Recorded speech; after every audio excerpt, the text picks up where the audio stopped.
Hello friends, welcome to honey GS classes. Last క్లాస్లో Quit India ఉద్యమాన్ని discuss చేశాం.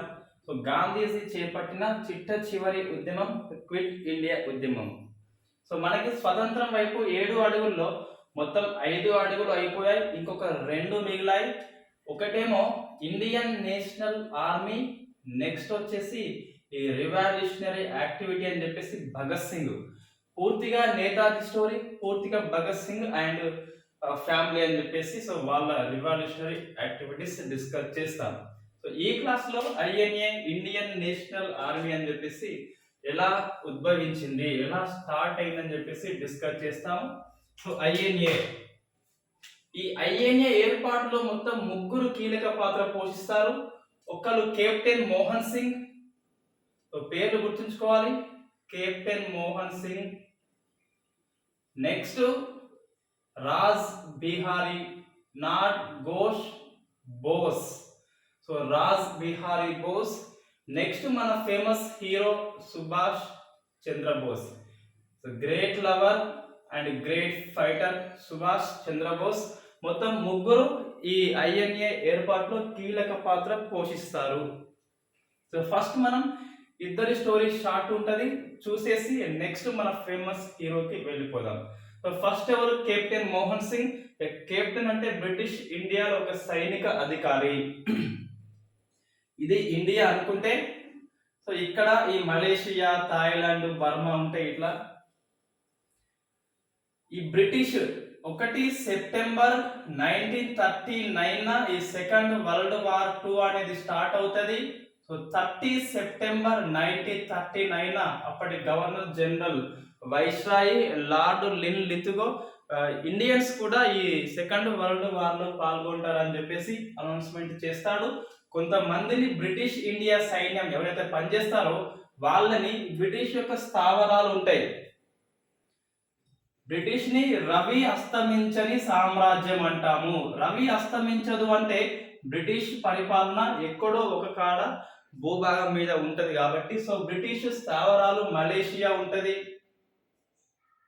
Thailand, ఈ బర్మా, సింగపూర్, ఈ అన్ని ప్రాంతాల్లో బ్రిటిష్ వాళ్ళు ఉంటారు. సో అక్కడికి మన ఇండియన్స్ ని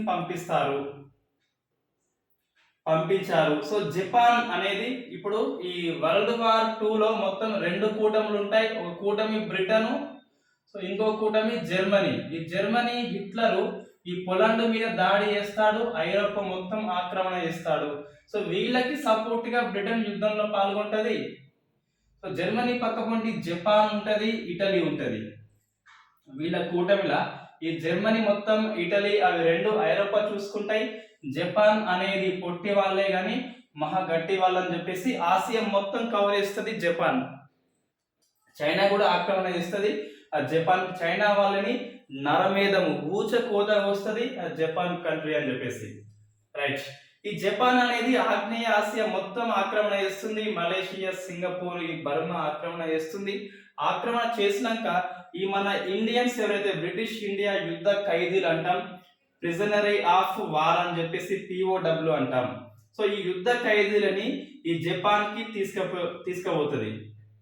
తీసుకపోగా అందులో ఒకడు ఈ కెప్టెన్ మోహన్ సింగ్ అని చెప్పేసి. ఈ తీసుకుపోయే సైనిక అధికారి జపాన్ అధికారి ఫ్యూజివారా అంటాము. సో ఫ్యూజివారా ఒక అధికారి పేరు. ఈ ఫ్యూజివారాను మధ్యలో ఈ వాటర్ తాగంగా ఆపేసి, ఫ్యూజివారా మమ్మల్ని జపాన్ తీసుకెళ్తే నీకు ఏమొస్తుంది అని సింగపూర్ లో మాట్లాడుతున్నాడు. సో ఫ్యూజివారా, నువ్వు జపాన్ తీసుకెళ్లకు, నీకు శత్రువు బ్రిటనే, మాకు శత్రువు కూడా బ్రిటనే, మన ఇద్దరం కలిసి మిత్రులు అయి ఈ బ్రిటన్ ని ఇండియా నుంచి బయటకి వెళ్ళగొట్టేద్దామని చెప్పేసి ఈ ఫ్యూజివారాకి ఈ కెప్టెన్ మోహన్ సింగ్ ఒక ఆఫర్ ఇస్తాడు. ఆఫర్ ని ఫ్యూజివారా యాక్సెప్ట్ చేస్తాడు. సో ఈ ఫ్యూజివారా ఈ కెప్టెన్ మోహన్ సింగ్ కి పట్టుబడ్డ యుద్ధ ఖైదులు అందరినీ ఇస్తాడు. దాంతో ఇండియన్ నేషనల్ ఆర్మీని సింగపూర్ లో స్థాపించాడు. 1942లో సింగపూర్ లో స్థాపించాడు. ఈ ఐడియా వచ్చింది మాత్రం మలేషియా నుంచి సింగపూర్ పోయే టైంలో ఈ ఫ్యూజివారాని లైన్ లో పెట్టేస్తాడు. ప్రశ్న వస్తుంది, కెప్టెన్ మోహన్ సింగ్ కి ఈ ఇండియన్ నేషనల్ ఆర్మీ ఐడియా వచ్చింది ఎక్కడ అంటే మలయా, మలేషియాలో వచ్చింది. ఇండియన్ నేషనల్ ఆర్మీ స్థాపన ఎక్కడ అంటే సింగపూర్లో. ఈ రెండు డిఫరెంట్ క్వశ్చన్స్. సో ఫ్యూజివారా ఆర్మీ ఇచ్చాడు మన కెప్టెన్ మోహన్ సింగ్కి. సో ఈ మోహన్ సింగ్ ఇప్పుడు సింగపూర్లో ఇండియన్ నేషనల్ ఆర్మీని స్థాపించాడు. తర్వాత ఈ మోహన్ సింగ్కి అర్థమవుతుంది ఈ జపాన్ వాళ్ళు బ్రిటిష్ వాళ్ళని పారద్రోలి బయటకు పంపించి మాకు స్వతంత్రం ఇవ్వకుండా జపాన్ వాళ్ళు తిష్ట వేస్తారని చెప్పేసి మోహన్ సింగ్కి అర్థమవుతుంది. సో మోహన్ సింగ్కి ఈ ఫ్యూజివారాకి మధ్య డిఫరెన్సెస్ వస్తాయి. మళ్ళీ ఈ ఫ్యూజివారా ఈ మోహన్ సింగ్ని ఇతర సైనికుల్ని జపాన్లో పెట్టేస్తాడు. సో కెప్టెన్ మోహన్ సింగ్ యొక్క ప్రయత్నం విఫలమైందనే చెప్పాలి. ఐఎన్ఏ ఏర్పాటు అయింది, ఐఎన్ఏ అనేది రద్దు అయిపోయింది. మళ్ళీ వీళ్ళు యుద్ధ ఖైదీలుగా జపాన్కే వెళ్ళిపోయారు. ఈ స్టోరీ ఇంతే. సో నెక్స్ట్ మనకి రాజ్ బిహారీ బోస్. ఇతను ఒక విప్లవాత్మకవాది. ఈ 1912లో మనం ఆల్రెడీ డిస్కస్ చేసాం. ఏంటి అంటే బెంగాల్ విభజన 1911లో రద్దు అవుతుంది. ఈ ఇంగ్లాండ్ రాజు జార్జ్ V ఇండియాకి వచ్చేసి 2 వరాలు ఇస్తాడు. ఒకటేమో బెంగాల్ విభజన రద్దు, సెకండ్ వచ్చేసి ఈ రాజధానిని కలకత్తా నుంచి ఢిల్లీకి మార్చారు. సో అప్పటి వైస్రాయి హార్టింజ్ II, ఈ హార్టింజ్ II కొత్త రాజధానికి వెళ్ళేటప్పుడు ఏనుగు మీద ఊరేగింపుగా వెళ్తాడు.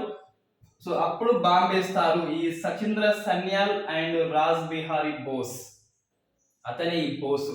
బాంబు వేస్తే ఇతను చనిపోడు, వేరే వాళ్ళు చనిపోతారు. సో ఈ రాజ్ బిహారీ బోస్ పారిపోతాడు, జపాన్కి పారిపోయాడు.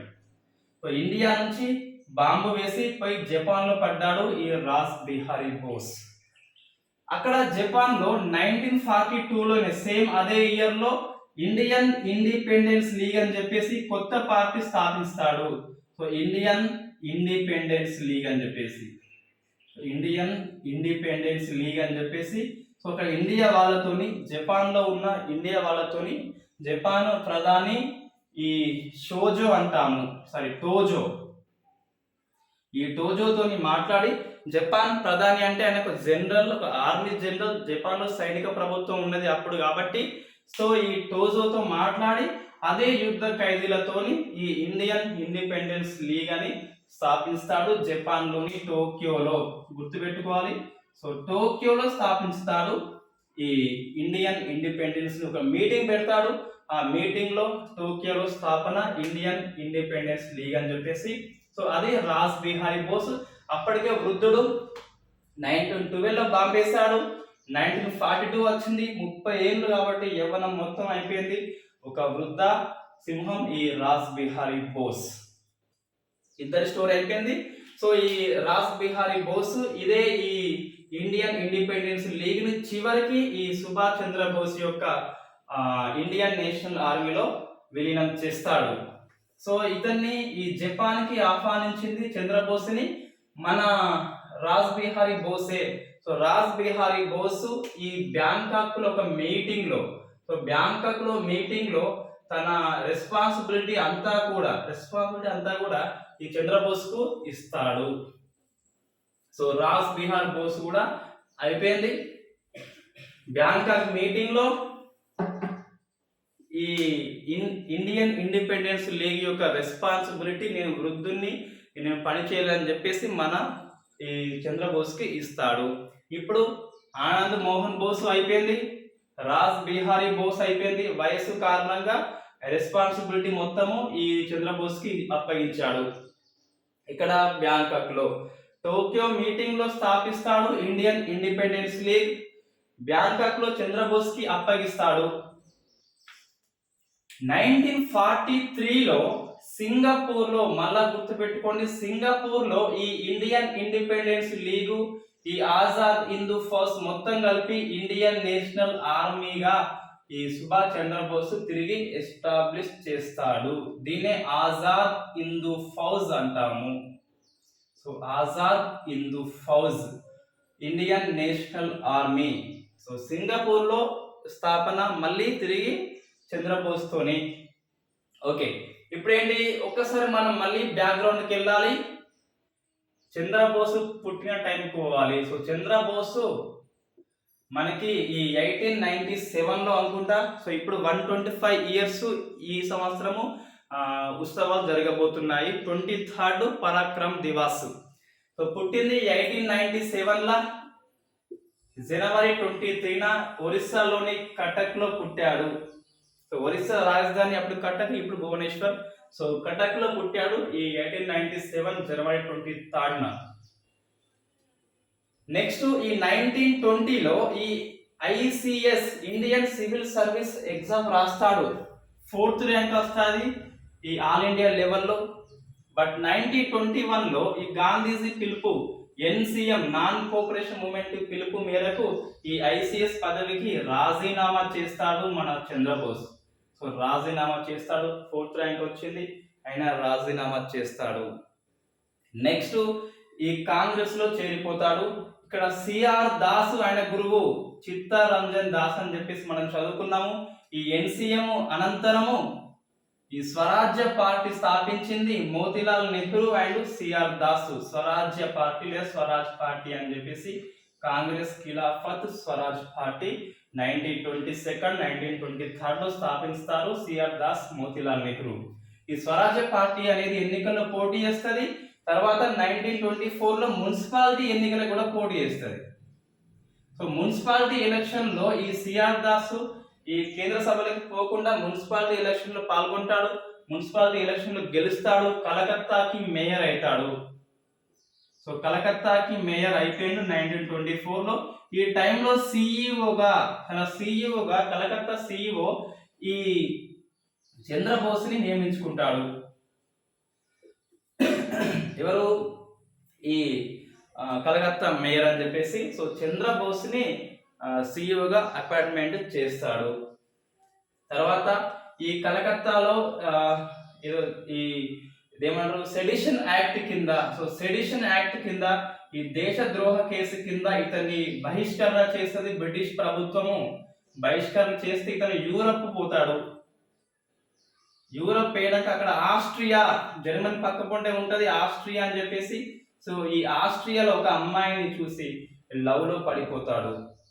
వాస్తవంగా ఏంటంటే స్టోరీ ఇక్కడ. సో ఆస్ట్రియా వెళ్ళినాక ఒక ఐరోపా వ్యక్తి నువ్వు ఇండియన్ స్ట్రగుల్ బుక్ రాయమంటాడు ఈ నేతాజీని.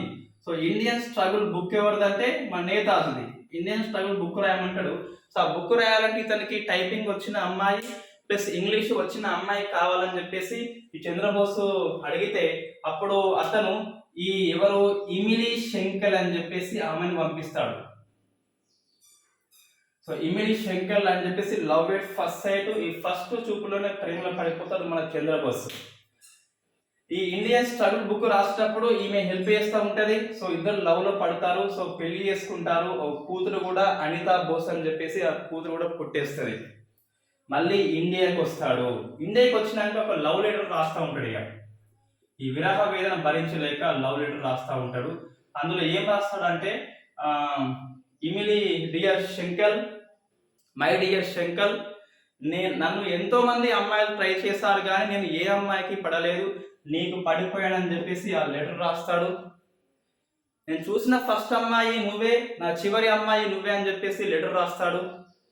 నా ఉదయం ఫస్ట్ ఆలోచన చివరి ఆలోచన రాత్రి పడుకోగా నువ్వే అని చెప్పేసి లెటర్ రాస్తాడు ఈ ఇంగ్లీష్ శంకల్కి. మన ఈ చంద్రబోసు ఈ నేతాజీ ఒక లవర్ ఉన్నాడు, గ్రేట్ లవర్ ఉన్నాడు అతని లోపల అని చెప్పేసి చెప్తాము. సో 1938 వస్తుంది. ఐఎన్సికి అధ్యక్షుడు అవుతాడు. ఈ మీటింగ్ ఎక్కడ అంటే హరిపుర. సో హరిపురలో మీటింగ్ పెట్టుకుంటారు. ఐఎన్సి రెగ్యులర్ మీటింగ్ ఈ హరిపురాలో, ఇది గుజరాత్ లో ఉంది అండి. సో గాంధీజీ పుట్టిన రాష్ట్రము. గాంధీజీకి ఇష్టం లేకున్నా ఈ చంద్రబోసు ఈ హరిపుర మీటింగ్ లో అధ్యక్షుడిగా ఉంటాడు. ఈ మీటింగ్ లో ఫేమస్ ఇండియన్ ప్లానింగ్ కమిటీ అని చెప్పేసి భారత ఆర్థిక ప్రణాళిక సంఘాన్ని ఏర్పరుస్తారు. So planning committee first time ఏర్పడింది. ప్లానింగ్ కమిటీ ఇదే తర్వాత మనకి ఈ ప్లానింగ్ కమిషన్ అని చెప్పేసి పంచవర్ష ప్రణాళికలకు ఇదే నాంది అని మనం చెప్పవచ్చు. ఇది ఒక మొదటి ముందడుగా మనం చెప్పుకోవచ్చు. ఇండియన్ ప్లానింగ్ కమిటీ అనేది ఇక్కడ నెహ్రూ అధ్యక్షతన ఏర్పడుతుంది. మీటింగ్ కి అధ్యక్షుడు చంద్రబోసు. హరిపుర మీటింగ్ కి గాంధీజీకి ఇష్టం లేదు. ఈ మీటింగ్ లో ఫేమస్ ఏంటంటే ఒకటి ప్రణాళిక సంఘాన్ని ఏర్పాటు చేస్తారు, దానికి నెహ్రూ అధ్యక్షుడు. ఇద్దరు బెస్ట్ ఫ్రెండ్స్ అండి. వాస్తవం చంద్రబోస్ అండ్ నెహ్రూ ఇద్దరు సామ్యవాదము సోషలిస్టు భావాలు కలిగిన వాళ్ళు. ఈ కాంగ్రెస్ లో గాంధీజీ తర్వాత అంతటి ప్రాబల్యం ఉన్న వాళ్ళు ఈ చంద్రబోస్ నెహ్రూ యంగ్స్టర్స్. అప్పటికి క్రమంగా ఈ చంద్రబోస్ కి నెహ్రూ కంటే ఇంకా ఎక్కువ ఫేమస్ అయిపోతాడు. వాస్తవంగా 1928 ఐఎన్సి మద్రాసులో, సో ఐఎన్సి కలకత్తాలో ఈ మోతీలాల్ నెహ్రూ రిపోర్టు సమర్పణ చేసినప్పుడు దీన్ని ఇద్దరు వ్యతిరేకిస్తారు. చంద్రబోస్ అండ్ నెహ్రూ ఇద్దరు వ్యతిరేకిస్తారు. ఇన్ఫాక్ట్ ఆ నెహ్రూ కమిటీలో ఇద్దరు మెంబర్సే అయినప్పటికీ వ్యతిరేకిస్తారు. వ్యతిరేకించి ఇండిపెండెన్స్ ఫర్ ఇండియన్ లీగ్ అని చెప్పేసి కొత్త పార్టీ స్థాపిస్తారు. ఇండిపెండెన్స్ ఫర్ ఇండియన్ లీగ్ అని చెప్పేసి కొత్త పార్టీ స్థాపన. తర్వాత బాపూజీ వచ్చి సముదాయిస్తే ఈ పార్టీ స్థాపన తర్వాత వాయిదా వేస్తారు. మోతీలాల్ నెహ్రూ వెంటనే బాపూజీకి ఫోన్ చేస్తాడు, బాపూజీ రా ఇక్కడ ఏమో అవుతుందని చెప్పేసి. సో అలా ఈ పార్టీ అనేది ఏర్పాటు జరగలేదు. ఈ నెహ్రూ ప్రణాళిక సంఘానికి అధ్యక్షుడు. నెక్స్ట్ 1939లో త్రిపురి, నాటి త్రిపుర రాష్ట్రము త్రిపురి, ఇది మధ్యప్రదేశ్లో ఉందండి. సో త్రిపురిలో ఇక్కడ అధ్యక్ష స్థానానికి పోటీ జరుగుతుంది. ఎవరు? ఒకవైపేమో బోసు, సో నేను మళ్ళీ పోటీ చేస్తా అని చెప్పేసి రెండవసారి పోటీ చేస్తాడు. వర్సెస్ గాంధీజీ కాకుండా గాంధీజీ తరపున పట్టాభి సీతారామయ్య. సో పట్టాభి సీతారామయ్య పోటీ చేస్తే సీతారామయ్య ఘోరంగా ఓడిపోతాడు. మన బోస్ మళ్ళీ గెలుస్తాడు. గాంధీజీ అప్పుడు ఏమంటాడంటే Pattabhi defeat is my defeat అని చెప్పేసి, పట్టాభి ఓటమి నా ఓటమి అని చెప్పేసి. ఈ గాంధీజీతో బోస్కి సిద్ధాంతమైన భేదాభిప్రాయం ఉంటది. మనం నెక్స్ట్ క్లాస్ లో డిస్కస్ చేస్తాము గాంధీజీ వర్సెస్ బోస్ అని చెప్పేసి. Okay right. ఇది అయితే ఈ త్రిపురలో విజయం సాధిస్తాడు బోస్. బట్ అక్కడ సిడబ్ల్యూసి కాంగ్రెస్ వర్కింగ్ కమిటీ అనేది ఈ బోస్ కి సహకారం అందించదు. కాబట్టి వెంటనే మన బోస్ రాజీనామా చేస్తాడు. రాజీనామా చేసి 1940లో ఐ ఫార్మ్ న్యూ పార్టీ అని చెప్పేసి ఈ ఫార్వర్డ్ బ్లాక్ అని చెప్పేసి కొత్త party, forward bloc BLOC, so forward bloc పార్టీని స్థాపించాడు నెహ్రూ. చంద్రబోస్, చంద్రబోస్ ఈ ఫార్వర్డ్ బ్లాక్ అనే పార్టీని స్థాపించాడు 1940లో. కాంగ్రెస్ నుంచి అలా బయటకు వస్తాడు. సో ఫార్వర్డ్ బ్లాక్ అని చెప్పేసి కొత్త పార్టీ స్థాపన. సో ఈ ఫార్వర్డ్ పత్రిక ఆయన గురువు సిఆర్ దాస్ది ఇంగ్లీష్ లో ఉంటది. సో అది పత్రిక పేరు వచ్చేలా గురువు మీద ప్రేమతోని ఫార్వర్డ్ బ్లాక్ అని చెప్పేసి ఒక సామ్యవాద పార్టీ, అది సోషలిజం ఐడియాలజీ ఉంటది. ఆ పార్టీ స్థాపించాడు 1940లో. ఈ పార్టీ ఏం చేస్తుంది అంటే కలకత్తాలో ఉన్న ఈ బ్రిటిష్ వారి చిహ్నాలని ధ్వంసం చేస్తుంది. అందులో ఒకటి ఈ హాల్వేల్ చిహ్నం అండి. ఈ హాల్వేల్ ఎవడు అంటే మనకి ఈ క్లాస్ కాలే గాని ఈ కలకత్తా చీకటి గది ఉదంతం అని చెప్పేసి ఉంటది. ఈ సిరాజ్ ఉద్దౌలా బెంగాల్ నవాబు, అతను ఈ ఇంగ్లీష్ వాళ్ళని 143 మెంబర్స్ ని ఒక చీకటి గదిలో బంధిస్తే ఈ ఒక్కడే బతుకుతాడు, హాల్వేల్ చిహ్నం అని చెప్పేసి. సో అతనికి గుర్తుగా ఈ చిహ్నాన్ని కలకత్తాలో ఉంచుతారు ఈ బ్రిటిష్ వాళ్ళు. ఈ చిహ్నాన్ని ధ్వంసం చేస్తాడు మన చంద్రబోసు. ధ్వంసం చేసినాక ఇతన్ని అరెస్ట్ చేస్తారు. సో అరెస్ట్ చేసి జైల్లో పెట్టేస్తే ఇతను దీక్ష చేస్తాడు మన బోసు. సో ఆరోగ్యం అనేది క్షీణిస్తుంది దీక్ష చేస్తే. నెక్స్ట్ ఇతన్ని ఇంటికి పంపిస్తారు, అంటే గృహ నిర్బంధంలో ఉంచుతారు, హౌస్ అరెస్ట్ చేస్తారు. ఎవరిని? ఈ చంద్రబోస్ని హౌస్ అరెస్ట్ చేసినాక ఒక రాత్రి ఈ ఇంటిలో ఉన్నప్పుడు ఇతనికి కొంతమంది కానిస్టేబుల్ని కాపలాగా ఉంచుతారు. ఈయన ఎవరితో మాట్లాడాడు, ఎవరిని ఇంటికి రానియాడు, గడ్డం పెంచుకొని ఉంటాడు. ఒక సాధువుగా మారిపోయిన అని చెప్పేసి నమ్మిస్తాడు. ఒక రాత్రి పెషావర్కి పారిపోతాడు కారులో. సో పెషావర్కి గడ్డం పెంచుకొని పారిపోతాడు. పెషావర్ అంటే మనకి పఠాన్స్ ఉంటారు ఎక్కువ కాబట్టి, సో పఠాన్ల మాదిరిగా సో జియావుద్దీన్ అనే మారు పేరుతోని ఇక్కడ నుంచి కాబూల్కి పోతాడు. ఈ కాబూల్కి పోవడంలో అంటే ఈ పెషావర్ దాటితే బ్రిటిష్ యొక్క రాజ్యము దాటినట్టే. ఇదే సరిహద్దు. అందుకే పెషావర్ లో ఉన్న ఖాన్ అబ్దుల్ గఫర్ ఖాన్ ఏమంటాము, సరిహద్దు గాంధీ అంటాము. రైట్. మనకి ఖుదాయి ఖిద్మత్ ఘర్ అని చెప్పేసి ఆ సిడిఎం ఉద్యమ కాలంలో వచ్చింది ఆ అబ్దుల్ గఫర్ ఖాన్ది. సో ఈ పెషావర్ పఠాన్ జియావుద్దీన్ గా పేరు మార్చుకొని గడ్డం పెంచుకొని ఎవరు, ఈ భగత్ రామ్. సో భగత్ రామ్ సహాయంతో ఈ కాబూల్ వెళ్ళిపోతాడు. కాబూల్ నుంచి రష్యాకి వస్తాడు. గుర్తుపెట్టుకోవాలి, ఫస్ట్ కలకత్తా గృహ నిర్బంధము, పెషావర్కి వచ్చాడు, అక్కడ పఠాన్ గా మారి జియావుద్దీన్ గా పేరు మార్చుకొని అక్కడి నుంచి బ్రిటిష్ రాజ్యాన్ని దాటిపోతాడు. ఈ భగత్ రామ్ హెల్ప్ చేస్తాడు. సో కాబూల్కి అక్కడి నుంచి రష్యాకి వెళ్ళాడు. రష్యాకి వెళ్తే సో రష్యా సహాయం కోరుతాడు, ఈ బ్రిటిష్ వాళ్ళని ఇండియా నుంచి పంపిద్దాం అని చెప్పేసి. బట్ రష్యా అప్పటికే ఈ అలీస్ కూటమిలో జాయిన్ అయి ఉంటది, బ్రిటన్తో జాయిన్ అయి ఉంటది. సో రష్యా నుంచి మళ్ళీ జర్మనీకి పోతాడు. జర్మనీకి అయినాక హిట్లర్ ని కలుస్తాడు. హిట్లర్ ఫస్ట్ డైరెక్ట్ రాకుండా వేరే ఒక వ్యక్తిని పంపిస్తాడు హిట్లర్ లాగా. ఒక 10 minutes మాట్లాడతాడు మన చంద్రబోసు. అయిపోయినాక మీటింగ్ అయిపోయింది, మీ హిట్లర్ని రమ్మని చెప్పేసి, ఈ నిజమైన హిట్లర్ని రమ్మని చెప్పేసి మన చంద్రబోస్ చెప్తాడు. ఆ హిట్లర్ వచ్చేసి ఈ ఫస్ట్ మాట్లాడింది నేను కాదని ఎట్లా గుర్తించావని చెప్పేసి అడిగితే, ఈ చంద్రబోస్తోని మాట్లాడే ధైర్యము, భుజం మీద చేయి వేసే ధైర్యము ఒక హిట్లర్కే ఉంటుందని చెప్పేసి మన చంద్రబోసు వ్యాఖ్యానిస్తాడు.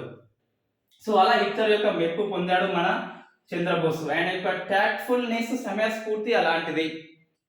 ఫస్ట్ వచ్చిన వ్యక్తి హిట్లర్ కాదని గుర్తిస్తాడు. రైట్. ఈ జర్మనీలో బెర్లిన్ లో ఒక రేడియో స్థాపిస్తాడు. ఆ రేడియోనే Azad Hindu radio. So Azad Hindu radio. ఇక్కడి నుంచే ఈ క్విట్ ఇండియా ఉద్యమ కాలంలో ఈ అండర్ గ్రౌండ్ లో ఉన్న ఫార్వర్డ్ బ్లాక్ పార్టీకి జర్మనీలోని బెర్లిన్ రేడియో నుంచి మీరు క్విట్ ఇండియా ఉద్యమ కాలంలో పాల్గొనండి అని చెప్పేసి గాంధీజీకి సపోర్ట్ చేయమంటాడు మన నేతాజీ.